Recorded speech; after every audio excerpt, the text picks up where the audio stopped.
tu es antillaise, tu es guadeloupéenne, tu as même parlé très courtement et brièvement de multipotentialité dans l'une de tes réponses.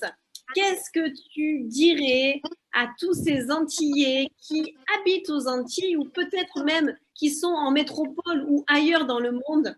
Qu'est-ce que tu dirais sur le potentiel de la Guadeloupe, sur les talents des Guadeloupéens et des Antillais au sens large, qu'ils soient martiniquais ou même d'autres îles alentours?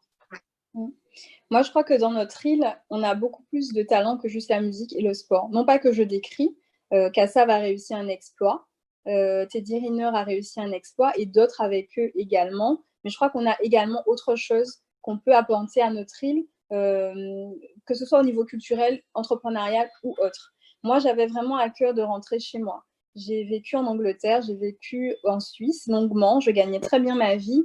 Et pourtant, à un moment, j'ai eu envie de rentrer parce que je me suis dit, je n'ai pas fait toutes ces études juste pour apporter à quelque chose en dehors de chez moi qui ne me fait pas de sens.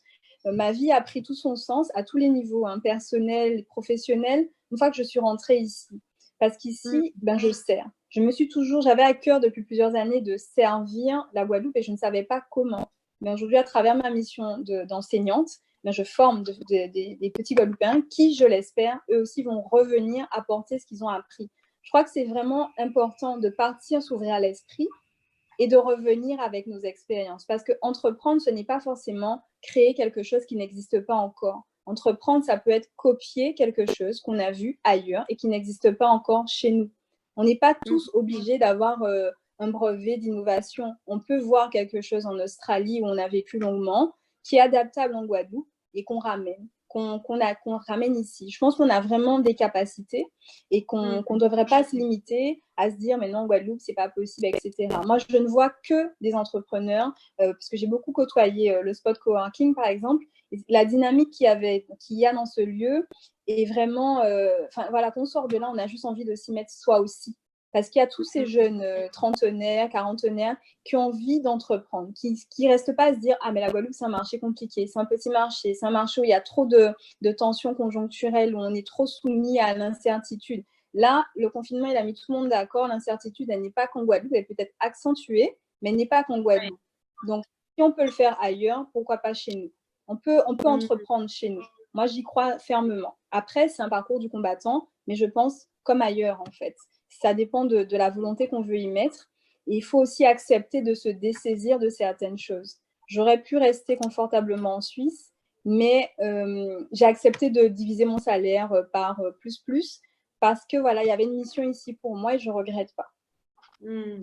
Tu parles de mission, tu parles de territoire et je crois que ce sont des notions, des principes tellement essentiels à l'entrepreneuriat et je vous invite, vous tous qui nous écoutez, à prendre en considération, alors évidemment, si vous vivez en Guadeloupe, en Martinique ou dans les îles, de prendre à bras le corps ce défi d'avoir une vision et de commencer.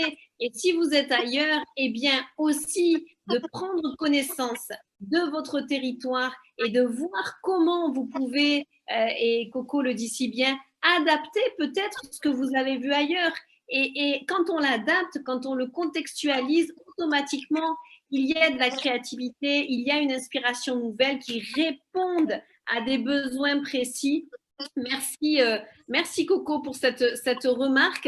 Est-ce que, parce que l'heure tourne finalement, hein, quand on est en bonne compagnie, ça passe très vite. Est-ce que tu aurais un mot de la fin, un petit, peut-être une clé, une astuce, un conseil pour ceux qui sont déjà dans cette dynamique d'entrepreneuriat ou ceux qui sont sur le point d'entreprendre? Moi, je dirais qu'il faut oser. C'est un mot qu'on entend beaucoup, surtout dans le domaine entrepreneurial, mais je ne saurais pas dire mieux que ça.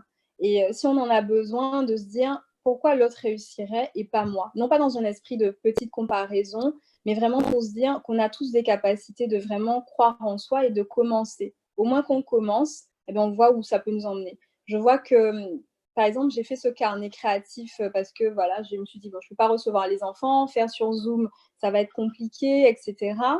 J'ai eu l'idée du carnet et maintenant, ça m'ouvre des portes. Si je n'avais pas osé, si j'avais gardé ça gentiment dans mon cœur, voilà, il ne se serait rien passé, quoi. Donc, oser, fais le premier pas et Dieu te rejoindra. Ce serait ça. Mhm.